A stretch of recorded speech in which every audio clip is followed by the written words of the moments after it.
putting the item on live, and I think I got the hum. I thought we didn't want the hum. No, I think I got the hum to go away. Ah. So if you want to record, I'm also ready to do a backup recording. And Recording in progress. Okay. So I also probably have to boost the volume slightly. There's you, there's me. Okay. So I guess we start recording. This is the Android Buffet Podcast, episode number 555, recorded Thursday, September 9th, 2021, in 5, 4, 3, 2, and 1.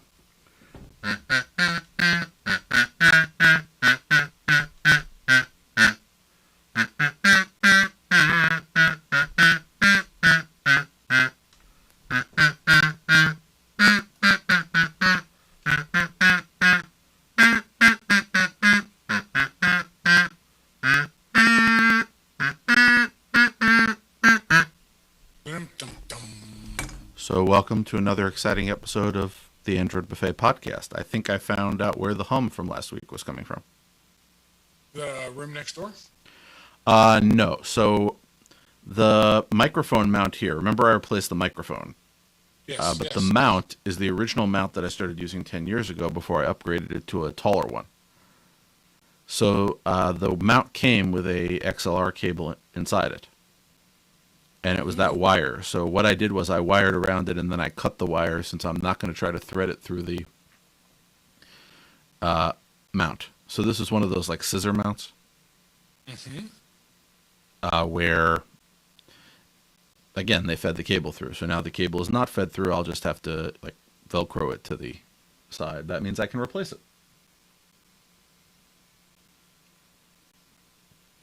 Cool. Unfortunately, I don't know if there's anybody on the stream to tell me whether or not they're satisfied with this, but I don't like hums because I could hear it echoing through my headphones. I was able to cut it out in post, but still. So other than that, it's Thursday.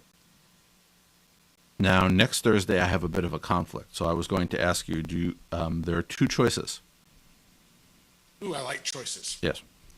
So I am occupied from Wednesday night to Thursday night. My Thursday night activity will probably end before midnight, but I don't have an exact time and I might be delayed. So I feel bad about having a live show when I cannot guarantee the time. So the options are to go to a different night or ask you if you would mind standing by and not offer the live stream, which is fine because we don't normally get a large amount of people listening to it. So we might disappoint. Daryl has to understand that things happen sometimes. But do they happen sometimes? Yeah, sometimes they don't happen. In this case, this is something not happening. The other option is to relocate to a different night, but I find that when we go from a Thursday to a Tuesday, there's less to talk about. And we can't do Wednesday. Well, the occupation runs from Wednesday night through Thursday night. I already had to cancel my normal Wednesday activity for the first time in a year. Oh my gosh. Yep. By the way, we do have somebody who is not Daryl on the stream. Michael is saying that the audio is better than last week, so clearly swapping the cable out was the right move. Nice. I feel better. It's always something because it's not like I don't have enough XLR cables, but I use the one that was built in. I So only have one spare XLR cable. I bought a 5-pack. Oh. Yeah, so I keep iterating on the problem, and I'm always willing to hear feedback. So the combination of so remember last time I had the hum isolator, and that's part of it. That's isolating some of the hum. But now the cable, which was coming from my microphone, had a different hum. So I got rid of 2 hums. And Glad now to hear it. now everything is, Or not hear it. well, now everything is hum. Or, It's humless. yeah, well, less hum. I'm sure there's a little static. I'm not filtering out background noise, and you do hear some things here. I have turned off the dehumidifier, and the air that filters into this room. So Oh. you But wouldn't hear that's gonna those. make it hot soon, isn't it? Yeah, but what I do for art, What do you do for art? I turn off all of my ventilation devices so that they won't be heard. Ah. So what I usually do is essentially I run the air so it's colder for a few minutes, and then hopefully the heat will take a little while to boost back up. Cool. Yep. So other than that, last week I told you I was still having trouble with the 3D printer. Then it sounds like you resolved it. No. Oh. Well, actually, yes and no. I did find why it wasn't advancing and fix that, but now I have to recalibrate it because it's not quite at the right level. It's that Z offset. It keeps getting to me. It's the once you get that first layer, everything else is cake. But that first layer is the most Yeah. crucial. And But every also, time I recalibrate something else, it throws everything off. So, Yep. oh well. But I just haven't had time with other things to. When I last ran it, it was just too high. And that's the odd thing because I didn't adjust it. So I don't know why it seems, even though I always adjust it when it's fully hot, why that keeps happening. But I'll figure it out. And then that will hopefully help me solve my other problem.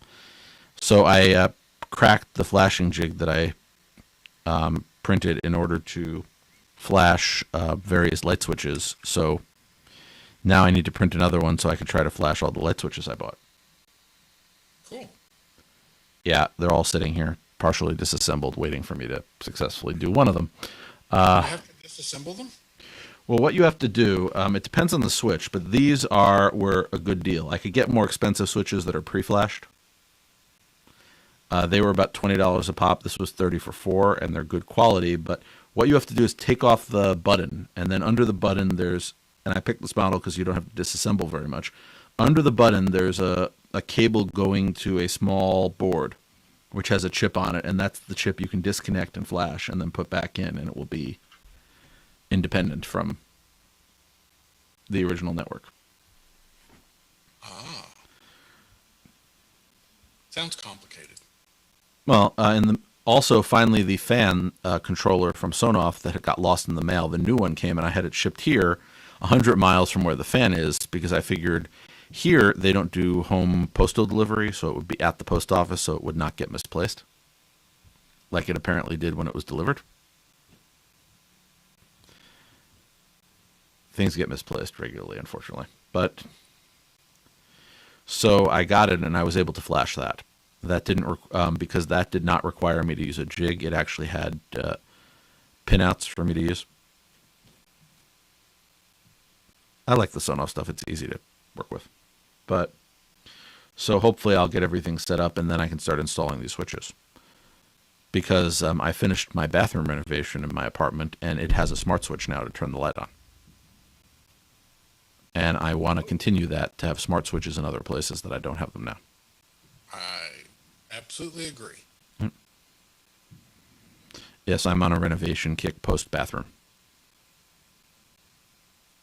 Post bathroom. Well, I think I told you a little about that. I had somebody come in because there was a leak and a crack and some rusting. And as long as they had to rip out things to do that, I had them do some upgrades. I didn't mention this? Thought I did. I don't recall this at all. Okay, so my bathroom had been constructed in 1976 when the building was built, and it was the last bathroom in the building out of all the apartments that had not had some work done in the bathroom. And there were two problems. The tub was made of metal covered with ceramic paint, and it was starting to rust around the drain and around the... I always forget what they call that thing. The thing that you push in order to lower and raise the drain that's at the front of the tub, that's like a round shape. I don't know what that's called either. I don't know if it has a name. I'm sure everything has a name. But it was rusting in those two places and causing some problems, and there were some smell issues. And I found out where the smell issues were coming from. Oh? So when they were doing the renovation, I discovered, and this was a few weeks ago, that when they opened up the wall and they discovered that it was actually leaking from the bathroom above me in a different apartment. So they went up there and fixed it. Cool. Yeah.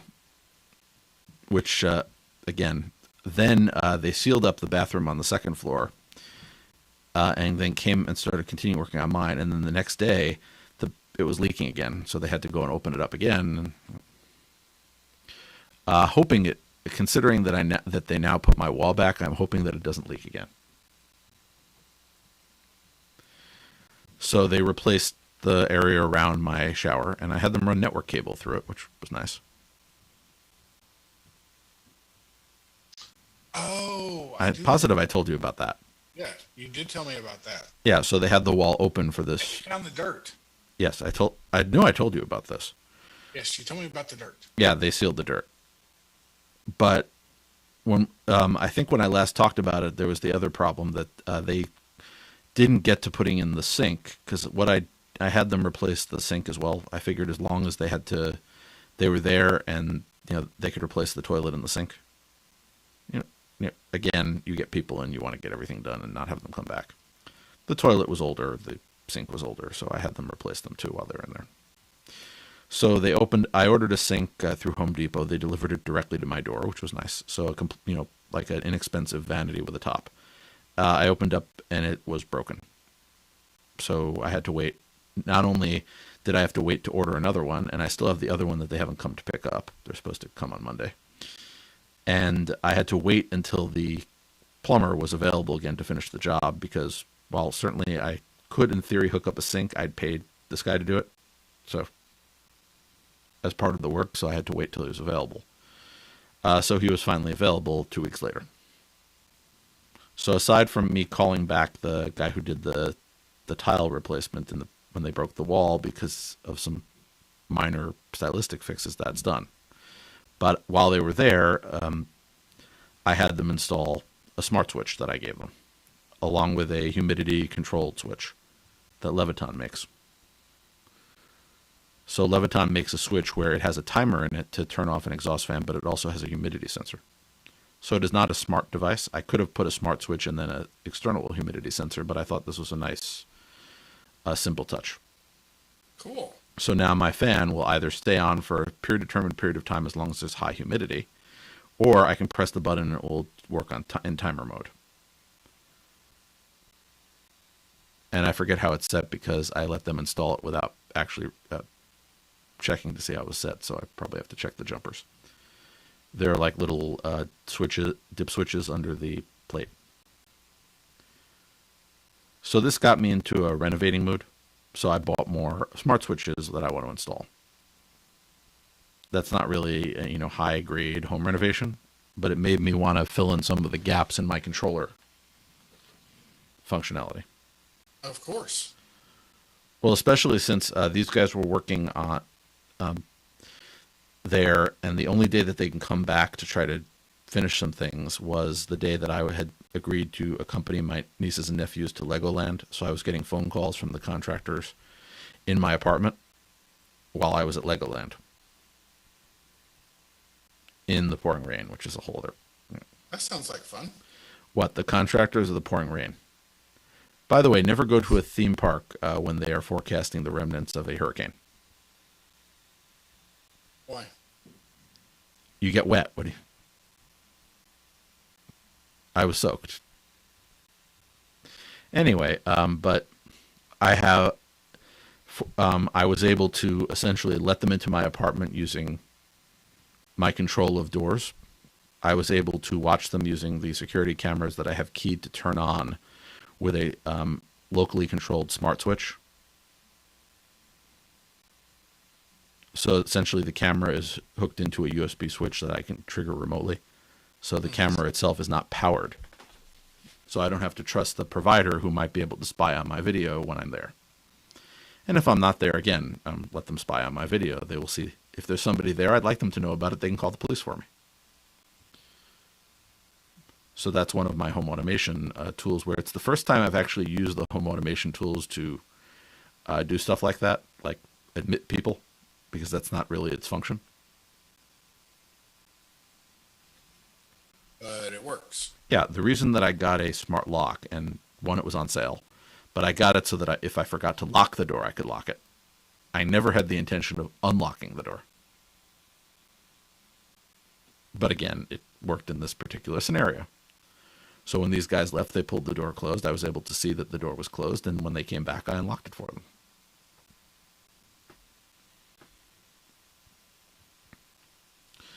All the cameras, because I wasn't home, all the cameras were in on mode. So as they walked around, now I did not have a camera pointed at my bathroom for obvious reasons. That seems like an unnecessary step.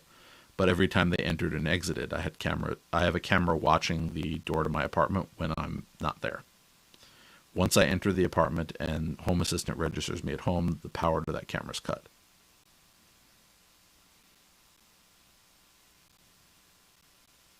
Anyway, so that's one of my more successful attempts. And I do have a few other things in that vein.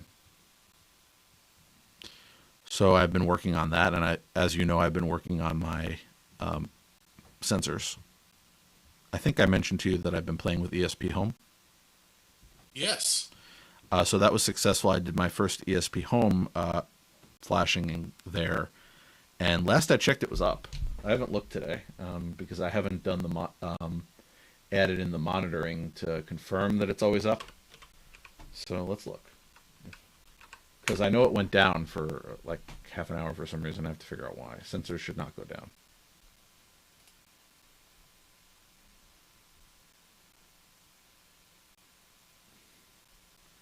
No, that's the gas sensor. That's the water leak sensor. Yeah, it's up. According to this, in my living room, it's currently 52.9% humidity. And the sensor is estimating, let's see, 0.5 micrograms of per meter cubed of micrograms that are larger, of particulates that are larger than 10 micrograms. Also, the light sensor is at 0. The temperature is at 87.3 because I'm not there to turn the air conditioner on. And the indoor air quality is at 39, although I really should look up what 39 means.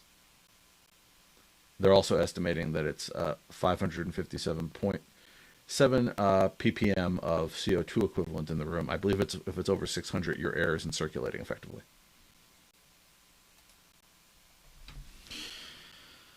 So, more stuff to do, clearly. But I have all the sensors here, and I have to essentially build them, and then I'll be distributing them to various places and various, not only here where I've been hanging around with my parents, but in my apartment, because I want to be able to monitor both. When it starts to get cold here, my parents close this place up. I go back to my apartment, and I'll want to keep an eye on it because there won't be anybody here. So.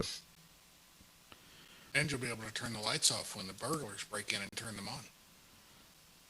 Well, I have cameras here too, which they operate the same way. They turn on when there's no one here. But there are things I would like to do in that regard, in regards to the lights. Here, a lot of the interest is in some automation. So the nice thing about Tasmota, which I've been using for the switches, is you can do simple timer-based work on them. So I have a converted Tasmota outdoor switch, which runs a dawn to dusk program. Yes. Which is always useful. Now you can get that with a sensor, but dawn to dusk based on time means that if it doesn't go on, I can manually trigger it, and I can trigger it remotely as well. And if it doesn't report in, I can deal with it. I have another, there's a porch light that I have actually configured to, if you press the button, it keeps the light on for 2.5 hours. And if the light is on at daybreak, it will automatically turn it off. So it's designed for you're going out, and the average time that somebody would go out at night is about 2 hours. So essentially the light would stay on for you to go down the stairs and until you came back. And if by some chance you were over that time, there's a way, there's a remote way to trigger it to stay on longer. Worked nicely, and it requires if the computer goes out that runs Home Assistant, the simple program is running on the switch. The more complicated program is running on the Home Assistant box. So I do this in a few places where I do dawn to dusk directly on the device. And all it gets from the internet is just the local time, and I've already coded in the location. Neat. I think so. So I want to do more of that. I want more sensors. I want more abilities. And I'm doing more incremental upgrades. I was so inspired by my bathroom at home that I decided to remodel the bathroom here in my lair, the place that I hang out in when I'm staying here for an extended period, which usually is like a weekend, but during the pandemic has been like weeks because nobody's asked me to come to the office, so I might as well hang around here. I used to come for the weekend, go home, go to work. Now I just work here until I want to leave. So I decided to clean up the bathroom here myself. So I'm putting in some additional technology.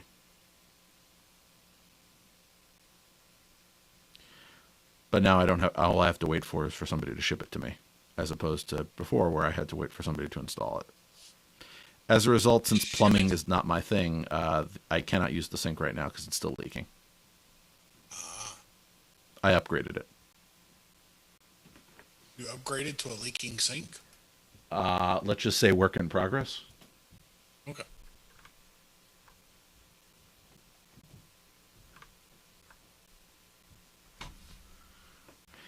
Yep. By the way, Michael commented that it's my undisclosed location. I will refer to it as the Summer Palace, or of course the bunker, which I've called it because I hang around in a basement. But again, I'm about 100 miles outside of New York City. That gives you a pretty small range of places I could be. But anyway, so that's my story of home automation related things this week and what I've been working on. And if anybody has any suggestions or ideas, I do love tinkering with this stuff. Admittedly, if it involves soldering, I tend to avoid it. I don't know why, but I have this thing about soldering. But anything else. So I want to print enclosures for all these sensors. I have a whole bunch of little projects to handle. So there is some other news. As you may notice, if Jerry, you read the show notes, it isn't as full-featured as I'd like it to be. Some weeks we have more stuff. Of course. Yeah. So apparently the wake word for the Google Assistant will be unnecessary for some specific actions. It's already unnecessary for one action. If you have a timer and you want to tell it to stop, you can just yell stop. You don't have to say, hey, insert name here. Neato. So they want to do more of that. So it would be listening for more than just the trigger word. It would be listening for certain things in certain circumstances. And I don't think that they really have a full list of that yet.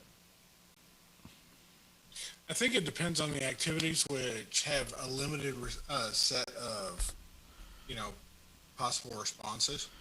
Well, if you look at the article, it's the quick phrases for common interactions. The thing is, I'm trying to figure out a good example of a quick phrase. I understand what they're trying to accomplish, but I'm still confused about what it actually is going to do. So what scenarios do you feel comfortable with the device listening for? I get the alarm thing. It's in an alarming state, which means it can recognize stop. Maybe it does the same thing for music, that if you're playing music on the thing, it will listen for stop, play, pause, what have you. What have you? Okay, well, we'll see. There's a great article. Google still needs to save Wear OS. Because it's not going to save itself. There's nothing wrong with it per se, but they did not put in the attention and time that they've done with other things that might get more adoption and might get it better refined. Look at Android itself. They realized, that there were things that they could refine, and I think that they've gotten to the point where the experience continues to get better. With Wear OS, they didn't give it much attention, so it didn't get better. It stayed where it was. In fact, they did some things that caused some confusion. So they've also issued updated guidelines for Wear OS 3.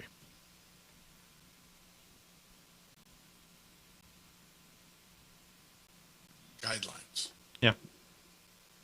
So we'll see if that improves the situation. For now, I still have my TicWatch, which I've somehow started working again when it wasn't booting on. And I have, of course, the Pine Time. I am enjoying the hobbyist community of the Pine Time, but there are some things I wish it would do.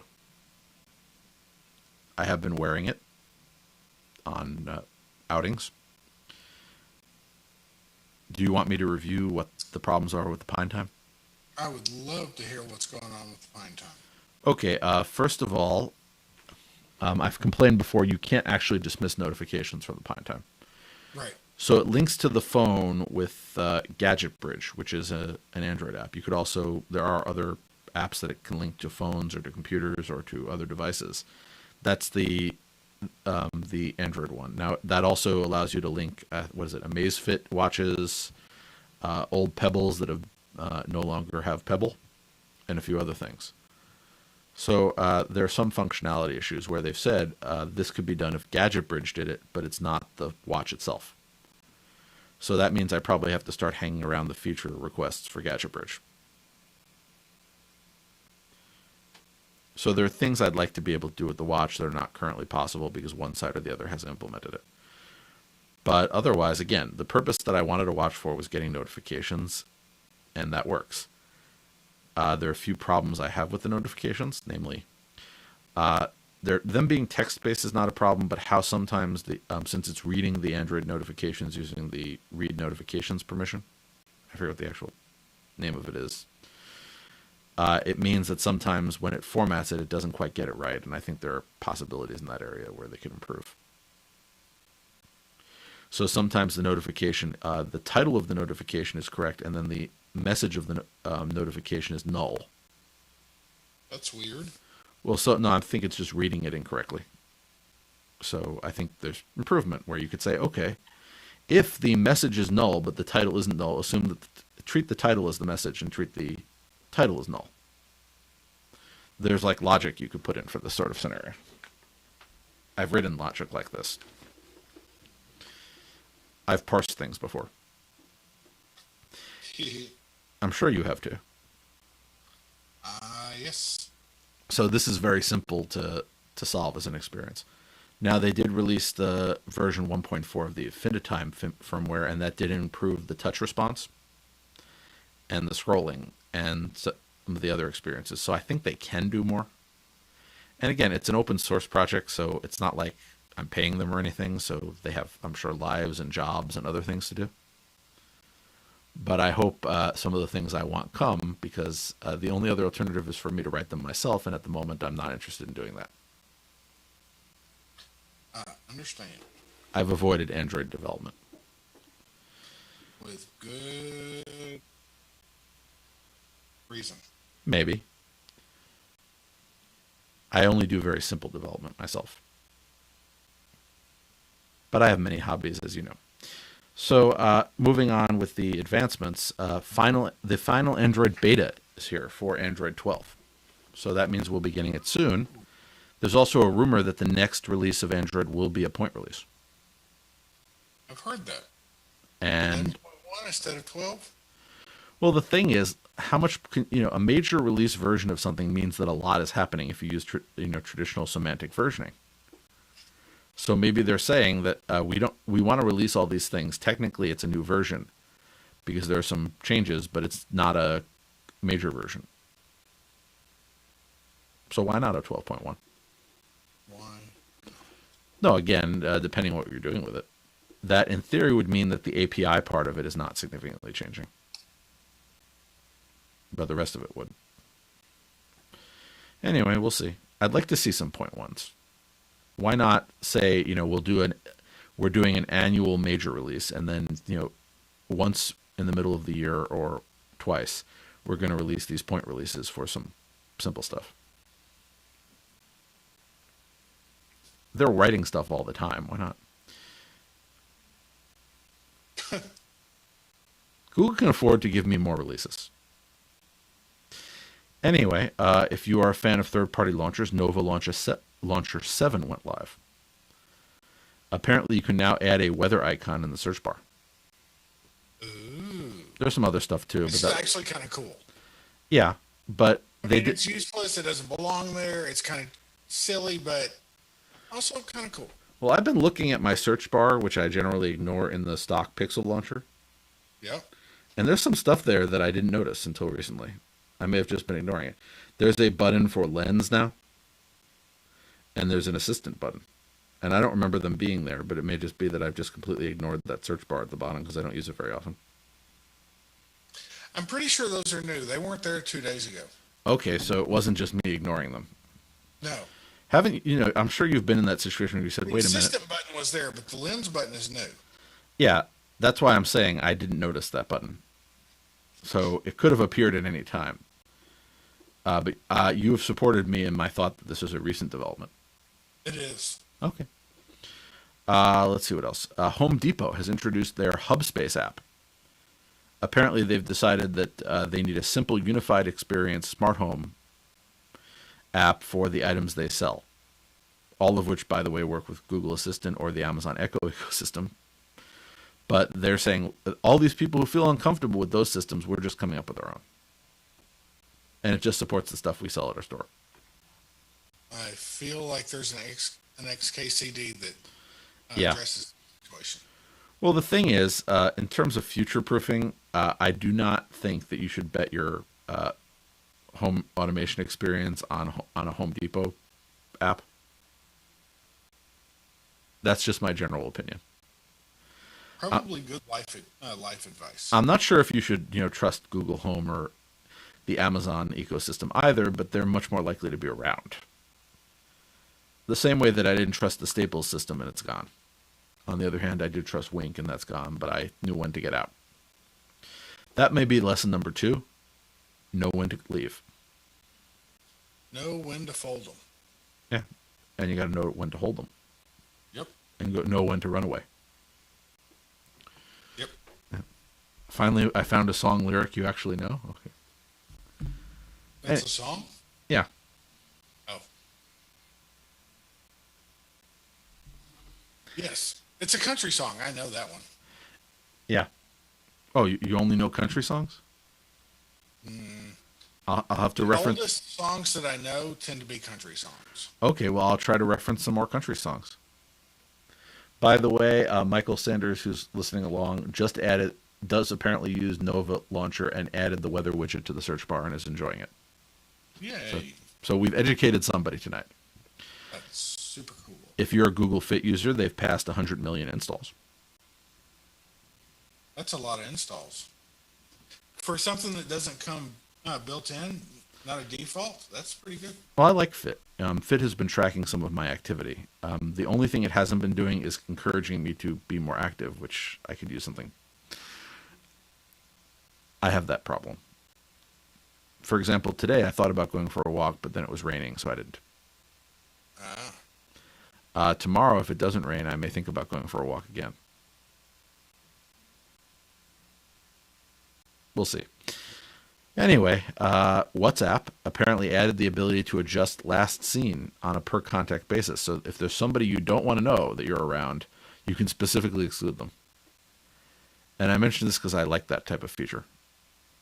Either I can share what I'm up to with everybody, or I can say I just don't want to share it with anybody, or I want to just share it with these people. Yep.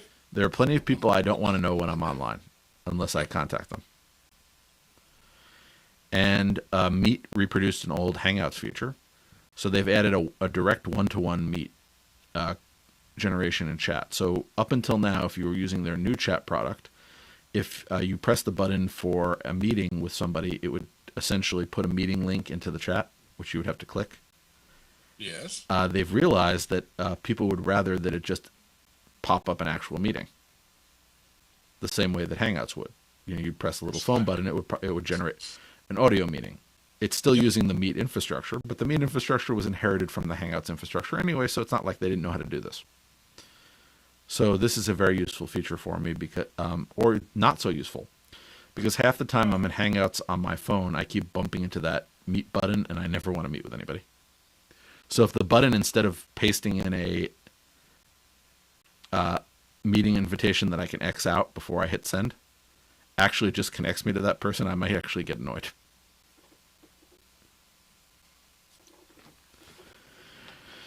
Yep.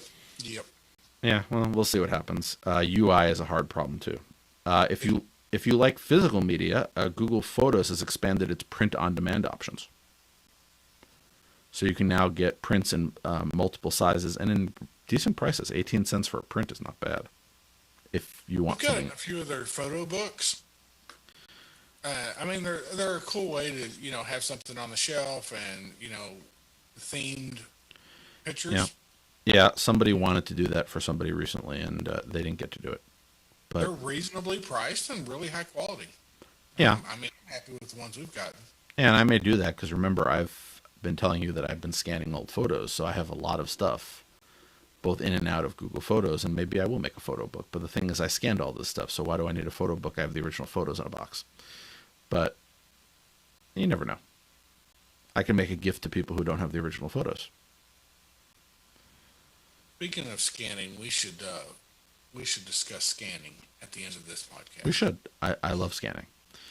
We have a few more things to discuss, and we have plenty of time because, as I said, there's not much going on. Google, here's the thing: in 23 years, went from a single web page to an empire. That's kind of crazy. Yeah. Meanwhile, we've been doing this show for what now? 11 years. Something like that. Yeah, and we don't have an empire yet. We don't, but we do have a single page, We have more than one page. so we're getting there. We have at least one page per episode. So 555. 556. We start with zero. I guess. Also, we have an about page, a contributors page that I probably should update because I don't think I've gotten an updated bio from you in a while. We have a YouTube link. We have a support us link. We also, of course, have links to various ways you could subscribe to the podcast. I still have the Techno Buffet problem I've been debating about what to do with the logo. I recently fixed our Facebook auto posting and our Twitter auto posting. So if you've learned about us through those things, welcome. Clearly, I'm not on Facebook very often, or I would have noticed that it wasn't posting. But again, we expand. We just aren't going to have an empire, most likely. Speak for yourself. An Android buffet empire. Ah, What sort of yes. empire are you planning, Jerry? Something similar to Ottoman. Really? I have an ottoman right here. It goes with that old recliner I have in the corner. And it will soon be a part of my empire. You're And buying it. You're buying an ottoman. nope. I will just be the guy in charge of all the Ottomans. You're buying an ottoman factory. No, I'm just going to be in charge. Okay. They're going to listen to me. I'm going to tell them to do things, and they're going to do things. You're building an army of sentient ottomans. No, I am acquiring. An army of sentient ottomans. Well, I don't want them too sentient. Okay. Then I have to get into the whole, Ottoman rights and Ottoman equality and equity, and I don't want to get into all that. I just want to be the guy in charge of Ottomans. Okay. You'll have to send me a picture of you and your empire. I can post it on the Android Buffet side, and then I'd have another page. Anyway, finally, How Chrome Killed Internet Explorer was sort of an interesting article that I thought I would link to. Internet Explorer is dead. It's been replaced by Edge, which again is WebKit based, so essentially it absorbed Internet Explorer. But it apparently did that by simultaneously being better and having extensions. I'll buy that for Yeah. $1. I'm still with Firefox. Anyway, finally, Germany is apparently pushing the EU to require 7 years of updates on mobile devices. Jesus. I like the idea. I just don't think that Germany should be pushing for 7 years or pushing anybody for that matter. I would agree with that sentiment. Yeah, I think that that manufacturers should be required to support devices for some period of time. I'm just not sure if 7 years is reasonable.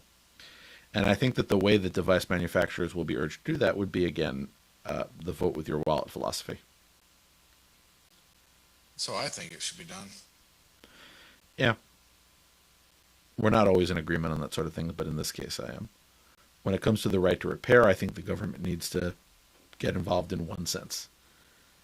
Namely, that a company cannot say that they are no longer legally responsible for something because you did anything to it. Anyway, that's a whole other conversation. So you wanted to talk about scanners.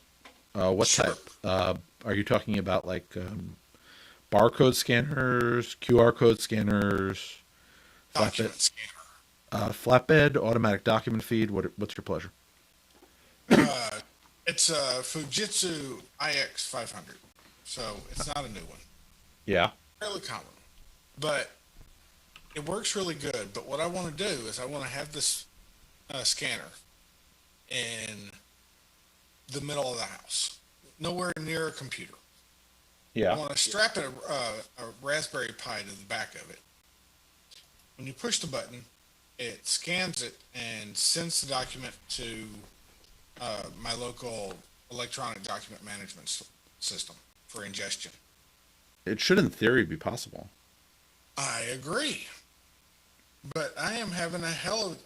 I figure the easiest way to do this. Now I don't know Linux terminology. Sane.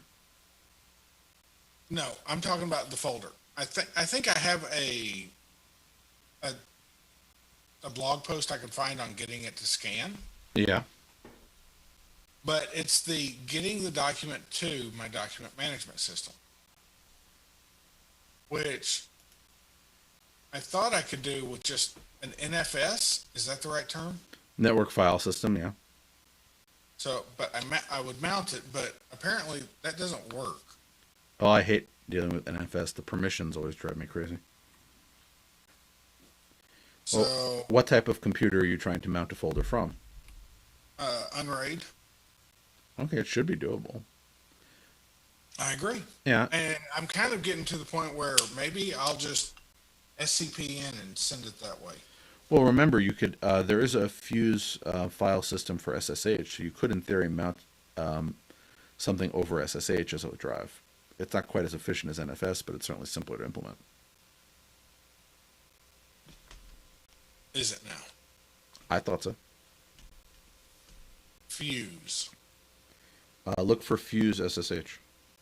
Okay. Should be doable. In the meantime, I sent my new expensive photo document scanner. Expensive as in not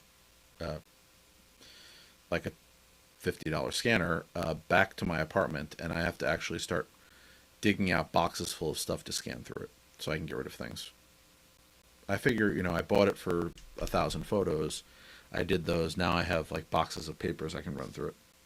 Yep. I'm using paperless in dash NG, and I am quite pleased with it so far. Yeah, I just have to get the stuff. For example, I have like boxes and boxes of things that I always meant to scan and organize and deal Yep. with. And then the problem with any organization system is it's once you start it, you have two different problems. One, you have to load in all the stuff that you haven't been organizing up until that point, which is like a massive job. And then in theory, like maintaining it is much easier because you just have to scan things as they arrive. Yep. Yeah. Although keeping that schedule is also hard. But again, one of many projects. And the good thing about that project is if there are things in those boxes that I don't need to retain the physical copy of, I can destroy the originals. Some things I want to keep. But the other good thing about it is if I have scanned them, I no longer have to keep them so close to where I am. I can shove them in a closet 100 miles away. By the way, guess where I put all the photos? In a closet 100 miles away from my apartment. In a waterproof box in a basement. So if I ever need them, I can pull them out, but I have not opened those boxes since I scanned them.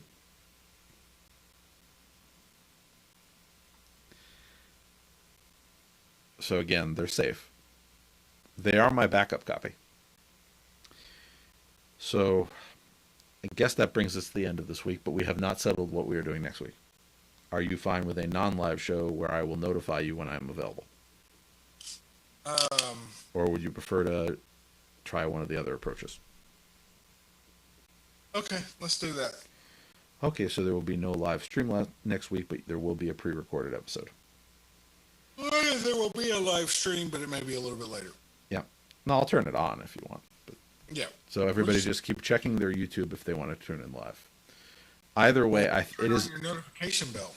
it is very likely that I will be here by somewhere between 9 and 10. It's just I do not want to hold to that because by my calculation, after I finish my obligations, I still have to eat. Sure. And normally I'd wait for that, but I'd be coming off a fast, so you don't want to wait for that. I will keep you. You might be grumpy. No, I might be fainting if I don't eat. I have not fainted in my lifetime. I'd like to keep it that way.